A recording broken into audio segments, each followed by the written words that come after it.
Hey, greetings! Welcome to Performance Reviews, where we give you the review from the technician's point of view. And today we're talking about the best cordless vacuums you can buy on Amazon. Now, if you go and ask Google what the best vacuum is, that ain't so great these days, so maybe you're going to go ask your favorite AI what the best is. Well, that gets even worse. So I'm going to answer those questions. I'm going to put the best cordless vacuums on Amazon. I've done the research, so you don't have to. There'll be links in the description, of course, that benefit our channel if you want to support our work. Let's get started. There's at least one good result here from ChatGPT, and that is the LG A9.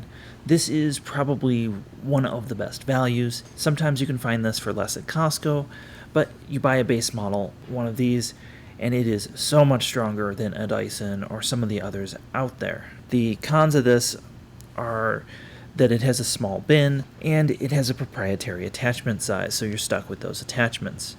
Now, that being said, this whole list is for quick pickups. Cordless vacuums are for quick pickups. They're not meant to be your only vacuum. You still need a plug-in vacuum here in 2025. I have a whole video on that if you really need to see the details on that. Next on the list is the AirRam. Now, something that's confusing about Amazon and a lot of these vacuum brands is how many different versions there are of the same machine. Sanitaire is owned by Bissell, and you can get the same product with the Bissell name on it for less. And of course, Bissell didn't design this product, which is why I'm recommending it. Now, this machine doesn't have any attachments. It's just for doing quick pickups on floors, but it works really, really well. I would say its biggest con is not having attachments, and its filtration is a little lackluster. So if you have bubble boy allergies, you probably want to skip this one. Next, I want to cover Hoover, and if you're unfamiliar, Hoover is owned by a power tool company, so their battery technology is some of the best in the business. However, they're kind of in between models right now, and they're kind of missing some things in their lineup. But if, again, you just want quick pickups and you just want to do floors and you don't want attachments, I really like this machine. I tested it a few years ago, and they've made some updates to make it even better. I'm going to recommend this Hoover here. Now, they do have a lot of other machines in their lineup.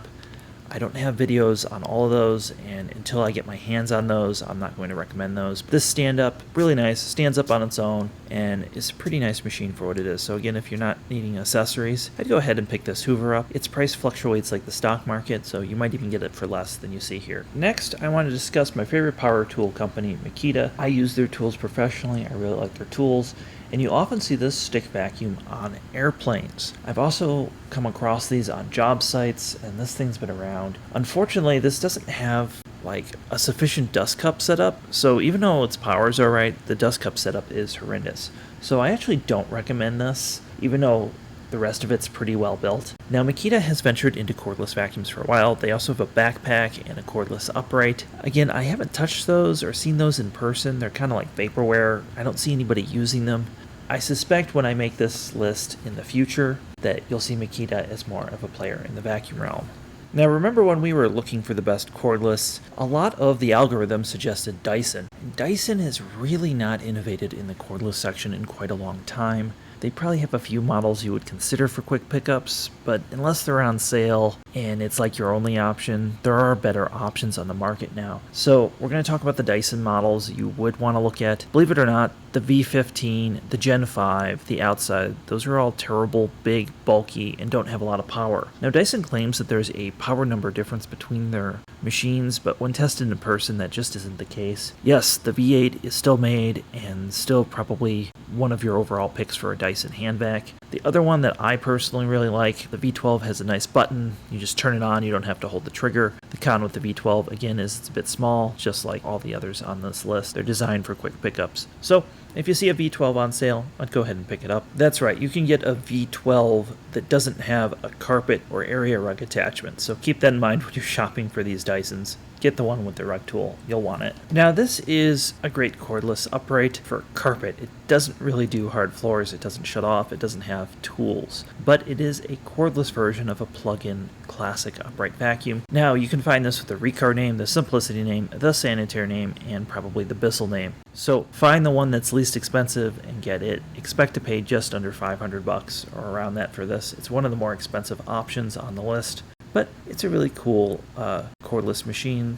Its biggest cons, no onboard tools. It has a rubber belt that needs to be changed. But its big plus is it has a full-size bag and a large dust capacity. So if you needed a cordless vacuum to do a big carpeted area, even though it's only 12 inches wide, this would be kind of a nice machine to have.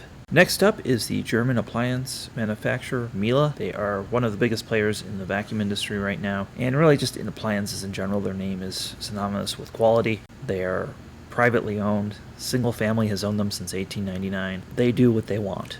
And that's what they did with the Triflex, HX2, HX1. These machines are stand-up machines that can be reconfigured to look like a Dyson or be a hand vac. They often go on sale. They're a pretty good little cordless. The cons of this is these really are not designed for high pile carpet, so if you have any sort of shag carpet, that head really just doesn't do that. What's nice is they stand up by themselves and you have the dealer network to lean on. The other thing is these machines are double filtration, so they actually have a HEPA exhaust filter and a HEPA intake. So the machines are really good in terms of filtration for a cordless machine. Of course, that all goes out the window when you empty it outside. Now, unfortunately, people have stuck in their mind what a cordless machine looks like. So Miele gave people what they wanted, which was a small capacity, awkwardly weighted cordless machine in the Dyson shape. And you know what? It's pretty damn good. The head was designed by Visselwerk. It works pretty well. The battery is removable but not hot swipeable. So if you need a cordless machine, you see this on sale and you really like this form factor, this is probably my favorite. It's also pretty darn powerful for its size. Its biggest con is that it has a small dust capacity on there. And I guess I should mention, it lasts about 20 minutes on high, and that's the same with a lot of these. Almost every company quotes the low number for its runtime. Yeah, no, you got 20 minutes max on pretty much everything on this list except for the Lindhaus. Understand, you're not getting an hour out of any of these. As usual, I've saved the best for last. And this is still the undefeated champion of cordless vacuums. These Lindhauses, their battery technology and what they have done is just so far ahead of the rest. These are actual full-size machines that they made battery operated. So if you're looking for a machine that actually will clean hard floors, carpets, and will do dry shampooing, the Lindhaus lithium upright is great. They make a 12-inch version and a 14-inch version. Stick with the 12-inch version so that you have all the power. I did a review on this machine years ago. They have only the commercial version, which is kind of fugly, on Amazon, but your local dealer will have it in white or red as well. Highly recommend this machine when you want the best of cordless machines. Now, I just want to mention, Lindhaus also makes a lithium-ion version of the LS38. This thing is a beast. It's a wide area vacuum. It can pick up like pull pens and stuff. So if you needed a machine for like a restaurant or something like that, I'd probably recommend this over all the rest on this list. So it's a niche cause, but it is a beast of a machine. I would definitely recommend it. Now before I go, I just want to give an honorable mention. The Henry Cordless is a bagged stick vacuum, but it is made in China. And it is overpriced for what it is here. So because you can get the same machine made in China for about $250, it's hard for me to recommend it, even though it is bagged and from one of my favorite brands. The other thing I just want to mention is you see Shark come up on these lists a lot. Shark is one of the worst vacuum manufacturers out there, believe me. Go to Reddit and put in Shark and you'll see how many people are having trouble with their Shark cordless machines. So yeah, we are not going to recommend Shark anything anytime soon. So thanks for watching. If you think I missed something on this list, comment below. I'd love to hear from you. If you have one of these, I'd love to hear your experience as well. And we'll see you in the next video.